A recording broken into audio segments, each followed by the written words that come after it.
Hi everyone and welcome to episode 8 of Conquer the Curse at Benfica with me, the United City FM. Welcome along. So we've reached the midway point of our Champions League group stage. 3 games played, 2 wins, 1 draw. The draw came in the last match that I played against Leipzig away from home. Today we play them at our home venue. Can we turn 1 point into 3 this time?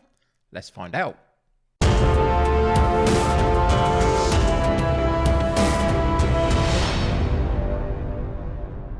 Welcome back to Benfica, everybody. So, domestically speaking, everything's going great. We've overtaken Porto at the top of the table. We're currently a point clear after 10 matches, so that's pretty good.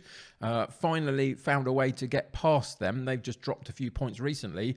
If we go and have a look in our fixture list, our schedule, you'll see that these are our competitive fixtures so far this season, and we have not lost a game yet. We've drawn a few. We drew against Porto earlier in the season. We had Ferreira that we drew, and we probably shouldn't have partway through our run of games so far. And then we had that 0-0 draw away from home against RB Leipzig in our Champions League group stage. If we go into the group table for the Champions League, you'll see we do sit top. Liverpool, Leipzig and Dynamo Kyiv are the teams in our group. And after 3 matches, we've got a point clear over Liverpool, having beaten them in our first game, which was pretty spectacular, to be honest. So today is all about, can we take the points from Leipzig at our home venue? It wasn't a brilliant game in the away fixture in the group against them, but today I feel reasonably confident. We've got a reasonably full-strength side. The only player that's got a little bit of a knock is still Nunes. He's been out for a little while, Darwin Nunes, and he's a key player for us. So if we can get him back and getting some minutes over the next couple of matches, that will be really good for us moving forward. But for now, we start without him. If we go into our overall competition page, you'll see that everything else is running pretty smoothly. We're still in the Portuguese Cup. We're in the Portuguese League Cup as well. So everything's running very, very nicely domestically. As you've seen, we haven't lost a match yet. Can we get these 3 points against Leipzig, though? It's going to be really essential for us. If we were to lose, then that would draw them up with us, alongside us and Liverpool, for trying to qualify from this group, and that would make it more complicated. If we beat them today, I think we can pretty much safely say we're almost through. So let's see how we get on.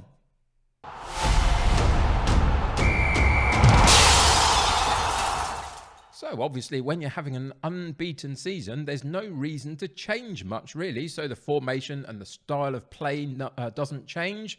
We have that one injury to Nunes. He can play a maximum of 45 minutes without too much of an issue today. So we put him on the sub bench. We might bring him on for the last 20 minutes just to get him some minutes on the pitch, because it is really important that we get him back to match fitness. The only other one that's slightly injured at the moment is Moreira, our young left-sided winger. 18-year-old. He hasn't really got going for us this season through a little bit of injury, but once he's back full fitness, we will be giving him a run out or two just to see what he's capable of and see whether we can improve him over the rest of this particular season. But everybody else is doing great. I mean, Moukoko, Ramos and Yaremchuk have all got a bucket load of goals between them so far as our other rotating strikers with Nunes since he's been out. The other one that has been is still Badiashile, our central defender, going up for corner kicks, has got 7 goals in 13 appearances for us so far this season. And he's been a real asset to us, both in the attacking set pieces, but also defensively. He and his partner at the back, Zabanye, have been playing magnificently well. So more of the same from them today, hopefully, as we play Leipzig. So for today's match, we're going with Sanchez in goal, Gilberto at right back, Grimaldo at left back, Zabanye and Badiashile in central defence, Mario and Luis in central midfield, Goncalves on the right, Everton on the left, and Ramos and Moukoko up top, with a bench of Morato, Porro, Diaz, Maita, Bernardo, Nunes and Yaremchuk. So let's get into today's game and see what happens.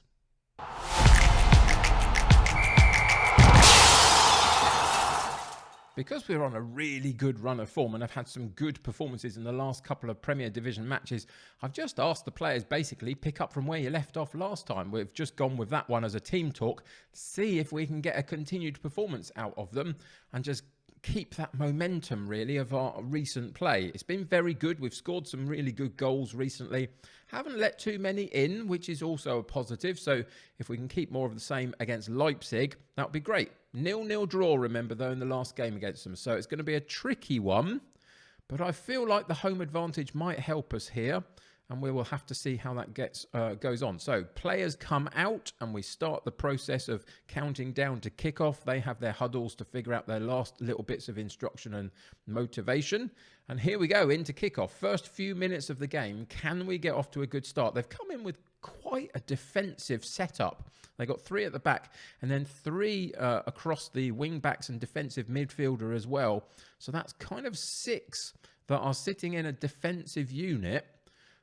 I guess the wide wing backs will move forward quite quickly when they get the ball, but they're going to be a little bit tricky to break down possibly because of it. And it's they that have had that have got the first highlight.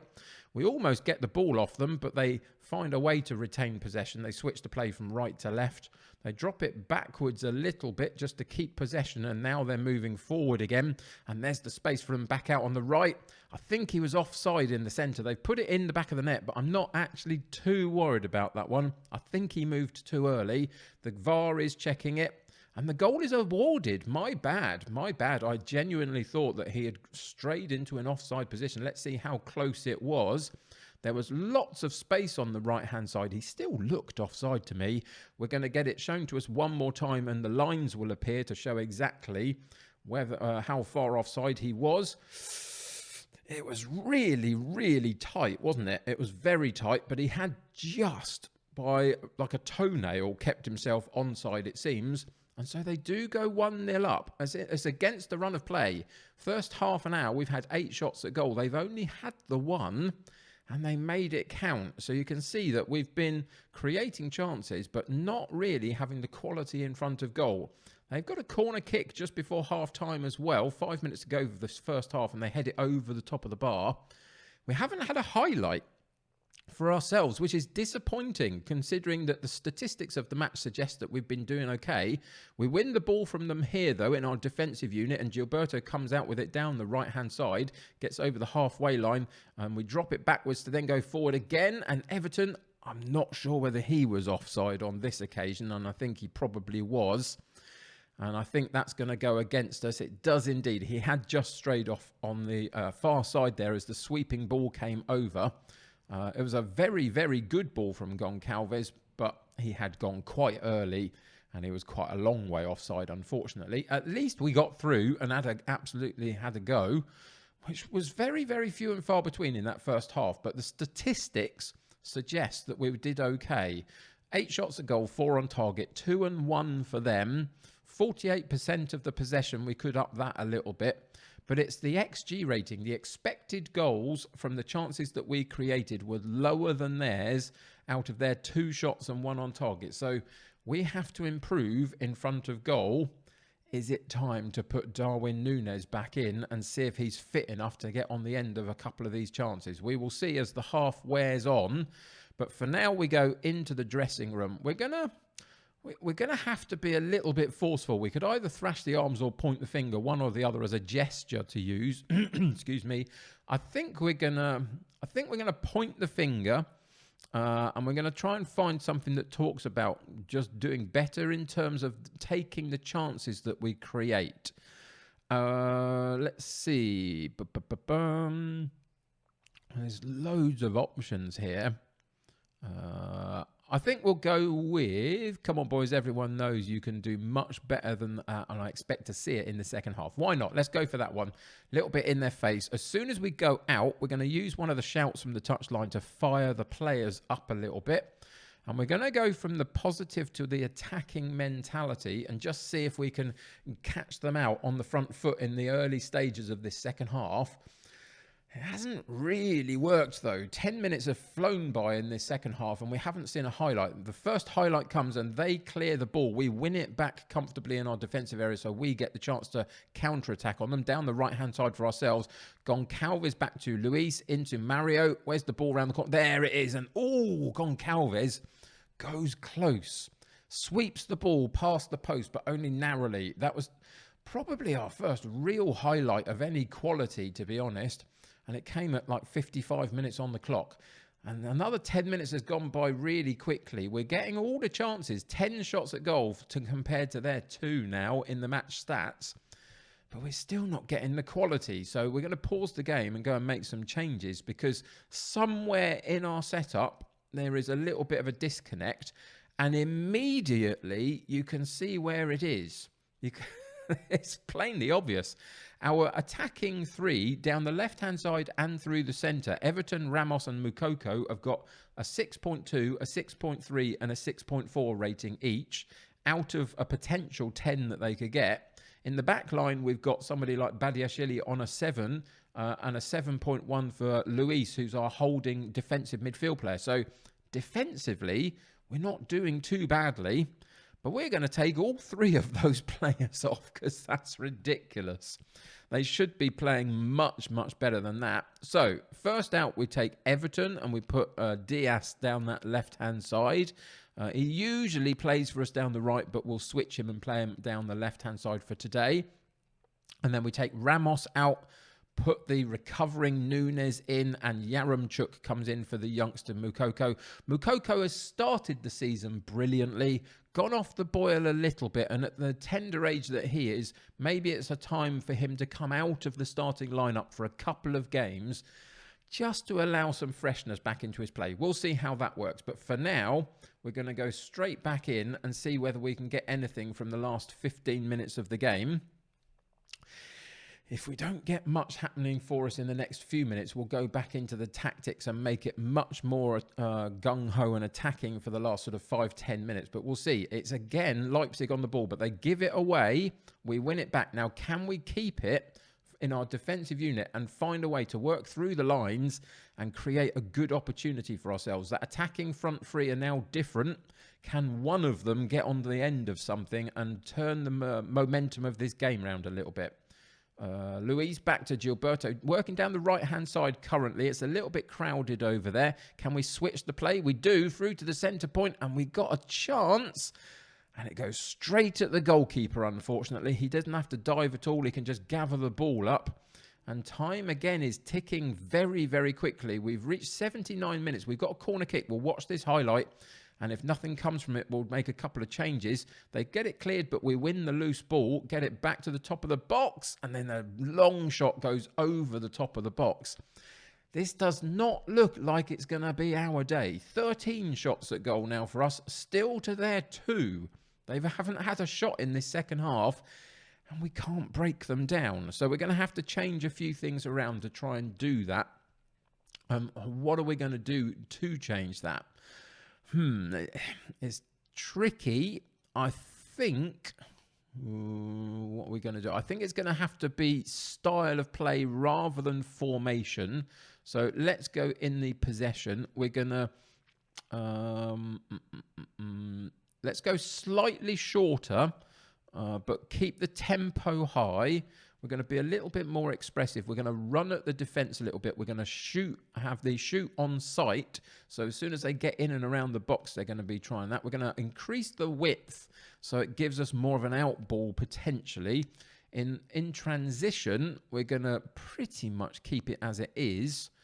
I don't think I want to do that other than maybe distribute quickly from the goalkeeper just to keep the momentum up. And then out of possession, we're going to move the defensive line up one. We're also going to do the line of engagement much higher for the strikers as well and click in more on that pressing and see if we can make them make a mistake earlier up the pitch for us and try and not have so far to go to get a chance if we do win that ball back early. So 10 minutes, there's not a lot of time, but a lot can happen potentially in that. So let's go back in, and we're going to go back into the shouts and demand more from them. But it kind of feels like this is one of those days. We've dominated the chances. Time is flying by. There's nothing going to happen from it. We're in the 93rd minute out of 94. The full-time whistle goes. You make all of those changes. You set them to properly charge them down and win the ball and do something dynamic. And then you don't see a highlight for the rest of the game. That was disappointing in its way. Defensively, I think we looked solid. They had 2 shots the entire match, only 1 on target, and they got a goal from it. Our strikers, who have been lethal so far this season, just did not show up, and we lost the game.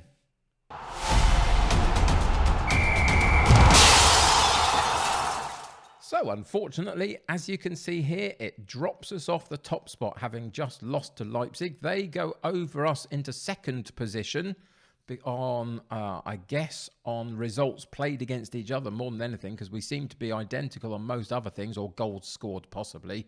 And Liverpool are now in top spot. It becomes tricky now. We're both on 7 points, Leipzig and ourselves, behind Liverpool on 9.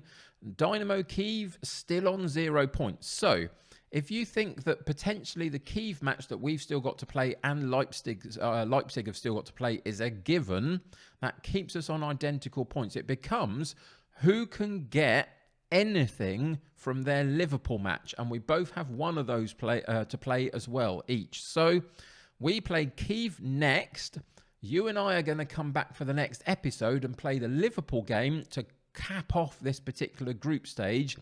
And we might need to get a result there, depending on what happens between Liverpool and Leipzig. So we'll see. But it looks likely that we're going to have to do something the hard way here to get above Leipzig again and get out of this Champions League group stage into the knockout stage. We'll see. But that's for next episode. For today, it was really disappointing. I'm pleased with how the general team played in its way, but we have to be more clinical in front of goal. And those 4 strikers that we used just did not do it today, unfortunately. On one of our bigger occasions, they didn't quite show up. We need to get Núñez back to full fitness, really, and lead the line properly for us. And once we can do that, maybe that will change. There's some winnable fixtures coming up in our fixture list in terms of our domestic stuff as well. The likes of PTM and our MRT, should I say, Sporting are coming up soon after Liverpool, though. And that's another crunch game domestically. So lots to still go for. We'll come back next episode, see how we get on against Liverpool. Till then, thank you for joining me today. I really appreciate it. I hope you're all doing fantastically well out there. If you've got a Football Manager save going yourself, let me know how you're going in the comments. But until next time, subscribe to the channel if you haven't already and join my United City community. The more the merrier. Click that like button on this particular episode. That'll help me get seen by more people. Until next time, take care of yourselves. I'll see you very soon. Bye for now.